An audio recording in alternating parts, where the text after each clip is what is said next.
Okay, another. We have a lot of offers today without any links to the office pages.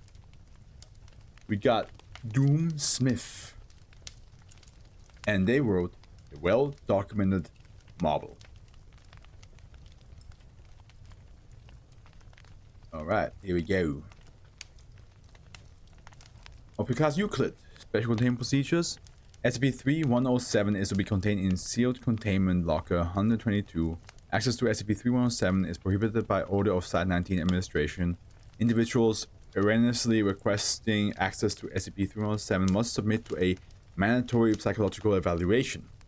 Possible instances of -A are to be reclassified as Class E personnel and detained. Electronic documentation regarding SCP-3107 and -A is considered non-anomalous. The full transcript is to be housed inside 19's electronic storage unit on rack 532-B. Description: an exception has occurred. Error message query on column S19 SCP-3107. Desk exceeds maximum allowable data. Please alter search parameters. Remove data limitation and resubmit. Here we go. There's some more. Overview. SCP-3107 is an anomalous physical construct measuring 20.32456 centimeters in diameter with a 0.000001 centimeter margin of error. This error in measurement is a result of the 21,493 individual scratches on the surface of. Man, God, I constantly have this like itch in my throat. This error in measurement is a result of the 21,493 individual scratches on the surface of. Yeah. See note 3107-460 for full documentation on the length, width, and depth of each individual scratch on SCP-3107. SCP-3107 weighs an estimated 11,305.55503 grams. Why not just use kilograms then? It's 11 kilograms, which is pretty heavy for a 20 centimeter diameter. Well, diameter, yeah, okay. This differs from the calculated weight of a non-anomalous solid on the medium sphere of the same size by 559.373 grams, suggesting that SCP-3107 is hollow. See Note A for full documentation or an estimation of SCP-3107's interior cavity. In certain conditions, SCP-3107 emits acoustic noises similar to that of chime. The noise is played in C major at 63.3445433 decibels with an average variation of 0. There's a lot of numbers. 0.003456612 decibels across all 340,512 recorded occurrences of this anomaly. See Note 3107-241 for full documentation on individual noises emitted from SCP-3107. This noise played in response to certain stimuli. For full documentation on instances of -A, see Notes N3107-A-1 for an overview and Notes N3107-A-2 through N3107-A-10457 for detailed errata regarding -A. Jesus. Notes 3107. Div class, access granted, description, style equals display block, PHP, if verified, echo. Error, WebSocket parser, force user kick, max buffer size reached. Recovery, SCP-3107 was uncovered by the Foundation package in a yellow box labeled Dr. Entertainment's Wonderball. Notably, the packaging lacked the franchise's usual disclaimer and advertising due to the lack of Deluxe Sponge. It was later discovered that the box was fake. SCP-3107 holds no relation to Dr. Entertainment Incorporated. Somebody a bootleg merch. research is ongoing to determine if the intent of the fabrication was to deliberately have SCP-3107 placed in Foundation custody. Test log, a forward. Most of the recordings on file have been redacted for brevity. We don't need 1,000 records of useless errata logging or terminals. Department staff are already complaining that they are unable to view the object description properly. The full documentation can be found in the ESU. Dr. Kipler, head of anomalous object at Site 19. Test 1, 12th, 5th, 1999. Subject D1. I don't want to always say like the SCP number and then -1 for D classes. I feel like it's like a... There's already like enough -1s and other stuff in other stuff, so yeah, just gonna call it D1. Researcher Director Dr. Winslow. Procedure D1 is to interact with SCP-3107 to determine its function. Subject was asked to enter the containment area and remove SCP-3107 from its packaging. D1 expresses hesitation. Keep going, Miss Redacted. D1 removes -1 from its packaging. 2 audible chimes are heard. Do you feel anything unusual? No. Wait, am I supposed to? Oh gosh, is this going to kill me? Not as such, Redacted. No. Continue interacting with the sphere. Please mention if you feel anything unusual. This is the 3rd, like, metallic sphere in the Series 4. Subject begins turning the SCP-3107 over in their hand. After 3 rotations, the SCP-3107 produces 2 audible chimes. Curious. Could you do that again, please? Subject repeats the action. After 3 rotations, the SCP-3107 produces an audible chime. Anything? Nothing. No. The subject performs various interactions with SCP-3107. It is demonstrated that several interactions with SCP-3107 cause it to produce 2 chimes. Upon the repetition of these actions, SCP-3107 only produces 1 chime. Does this thing just ring? Nothing else? It appears so. It shouldn't mind. However, I suppose even Dr. One Entertainment can create a dud. We'll have to perform more tests to make sure, of course. Martha, schedule another test for tomorrow. That will be all for the day, Miss Redacted. After the test, Dr. Winslow was warned for referring to D1 by their last name. Foundation personnel should be reminded that unnecessary socialization with D-class personnel is discouraged. I was about to say, like, why is he not calling her about the D-class, designation? Test 6, subject Dr. Winslow, researcher director Dr. Winslow. Procedure disregarding fellow staff members, Dr. Winslow climbed into the containment area to test SCP-3107 personally. Why would you do that?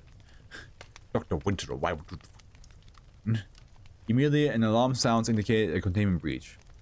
Oh, turn those off. I'm not doing anything dangerous. The alarm turns off, followed by an automated request for all personnel to leave the testing area. Martha, relax. Paul does not even do anything. I'm just here to make sure. And a brief crackling as assistant researcher Martha Clayton locates the microphone. Damn it, there are protocols for a reason, Doctor. If you have to perform a test, bring in D1. The number is quite a mouthful, you know? Excuse me? This is regarding the intercom. Subject begins removing SCP-3107 from its packaging. Produces a single chime. Regardless, Ms. D1 is cleaning the labs today. I don't have time to wait, and I'm not too keen on this whole use D-class as father business. That is another matter, though. Who the fuck is Dr. Winslow, man? This is unprecedented. This is unorthodox. Subject approaches the observation window while speaking. Besides, 3107 has shown to be perfectly. Subject slips, causing SCP-3107 to propel towards the window. Clash with the glass. After 5 seconds of silence, 2 chimes are heard. Subject stands, looking pleased. See? Perfectly safe. I wonder if we should stress test this. What is... Okay, Is he, like, reverting back to a child? It's like, huh, see? Everything's fine. Due to the result of this test, Dr. Winslow has formally classified SCP-3107 as safe, requested grant money to perform further research. The request, Dr. Winslow cited an opportunity to further understand uncontainment SCPs as a whole via a non-lethal example of their work. At this stage, assistant researcher Clayton requested a reassignment. Clayton was like, I'm out. Which I'm pretty sure is like Martha, right? Yeah, Martha, she's like, no. If this is the person I have to work with, I'm out. Test 107, 1st, 13th, 2000, D1, Dr. Winslow, subject to interact with SCP-3107 to uncover additional stimuli that produces chimes. You should know that routine by now. Normally I do this myself, but we are down a researcher. Go ahead. Subject begins to interact with -1. As seen previously, SCP-3107 produces 2 chimes in response to the first instance of certain combinations of actions, suggesting that a chain of chimes is possible. It's not that I'm ungrateful for the non-lethal assignment, but Doctor, why are we doing all this again? Why, for science, of course. What other reasons should there be? Right then. Subject continues to interact with SCP-3107. Object chimes singularly multiple times during the process. While tossing the SCP-3107 aloft, the anomalous object accidentally collides with the subject's head. Ah, fuck! After 5 seconds, 2 chimes are emitted from SCP-3107. What is it, Doctor? There's no response. Doctor? Oh, nothing. That will be all for the day. You may return to our quarters, D1. The first time that SCP-3107 has produced a double chime in over 2 weeks. Test 108. What is going on? What's happening with Dr. Winslow? 1st, 14th, 2000. D1, Dr. Winslow, subject to encounter repeated damaging collision with SCP-3107. Dr. Winslow enters the testing chamber with SCP-3107. Subject begins bleeding through the cloth gag. What? Here we are again. I think we're finally on the verge of something interesting. Speaking of which, it's good to have you back, Miss Clayton. So much easier to get work done with 2 people. Good to be back, sir. I don't think you should keep me away at this point. Can we get on with the test? I'm excited to see the results. Of course. What I was thinking. Are you ready, D1? Subject continues bleeding. The restraints prove effective. That's the spirit. Uh-oh. Oh no, what's going on? Dr. Winslow begins administering the test to the subject. 2 chimes are emitted for the first blow to the subject's head, but it only produces 1 chime for the blows of increasing force. 2 chimes are produced as one of the subject's teeth becomes dislodged. So yeah, they're basically becoming children that want to, like, you know, unlock any way to make the chime sounds. See? Progress. I think we finally branched into new territory with chime interaction. I agree, though we should conclude the test here. We aren't likely to receive another D-class personnel with our current conduct. Oh, I suppose you're correct. Very well, we can continue this tomorrow. Have a good evening, D1. We have an exciting day tomorrow. Subject is unresponsive. Oh boy. Test 1520. Yeah, there's no fucking way. The 3rd, 20th, 2001, D1, Dr. Winslow. Subject is to have SCP-3107 surgically inserted inside them, then rotated 3 times clockwise. Yeah, it's literally like, it's like a game of like how can you get more more chime sounds to repeat. The procedure is administered. 2 chimes are produced as SCP-3107 is inserted. 2 further chimes are produced as the subject is rotated. Well, I'll be. You were right. Let the records show that the chime-producing actions can indeed be strung together while inside a corpse. Oh, okay, inside a corpse, okay. I suspected as much. Perhaps SCP-3107 produces 3 chimes. Oh. My god. Did you get that on tape? 3 chimes, I can't believe it! This was the first and only recorded instance of SCP-3107 producing 3 chimes. Note from Dr. Roscron. Several days after this test, SCP-3107 was reclassified as Euclid. Site 19 administration was made aware of erratic behavior in researchers studying SCP-3107. Following reports of the horrifying stench of rotting flesh, upon investigating, the remains of D1 were recovered. All researchers studying SCP-3107 were reclassified as -A and administered psychological treatment. Amnestics have proven incapable of lifting the cognitive hazardous properties of SCP-3107. That's always a scary one when like the amnestics don't do shit. It's like, nope, it's that's how it is. Addendum, I was a good friend of -A-1 back when we still called him Dr. Winslow. Knowing the difference between what he was and what he is now, I felt it necessary to add something here. There's a literal mountain of data on 3107, but this is the important bit. All things said and done, 3107 is almost entirely harmless. However, the Foundation is perhaps the worst place you could have ended up. Even in basic training, researchers here are ingrained with a deep, driving need to discover. It isn't supposed to be a bad thing. That willpower is how we're able to ID impossible goddamn things like anti-memes or anti-concepts. After spending 2 months splitting my brain to remember everything besides what 055 is not, I should know this better than anyone. With 3107, that persistence becomes our Achilles heel. It feeds on curiosity, it encourages our interest, and corrupts it. I know our site director will reprimand me for encouraging actions counter to standard procedure, but if we had to just left 3107 in the box we found it in, none of this would have happened. Even after we started testing, James Winslow could have simply stated 3107 was a pointless ringing ball and thrown it in the containment locker. Would have never been touched again. Instead, this happened. So let this be a warning to you. Not everything in the Foundation has to be documented. We are not here to write books on the unknown or apocalypse monsters with a stick. We're here to secure, contain, and protect. Don't forget that. Dr. Roscon's researcher director 2 assigned to SCP-3107. You say that, but like that, so far, after reading 3,100 SCPs, you guys do poke anything with a stick. Anything.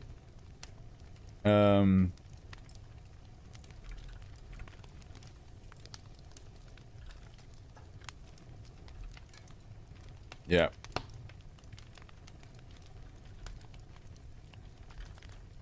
I'm just saying, like, you all we are like saying we don't have to document everything. I'm like, that's what we do though. It's part of the job description.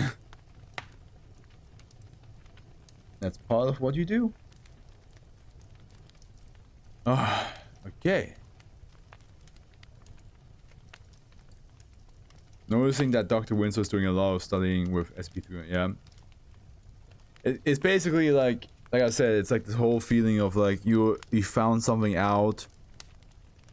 You get two, like the 2 chimes to 1 chime is brilliant because it's like, oh no, it means we already tried this.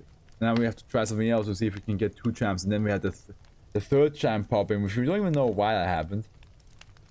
Like, why did that cause, what caused the 3rd chimes, the 3 chimes, and then they're like, go like, oh my god, we need to do more tests, and those tests will just lead to like absolute destruction.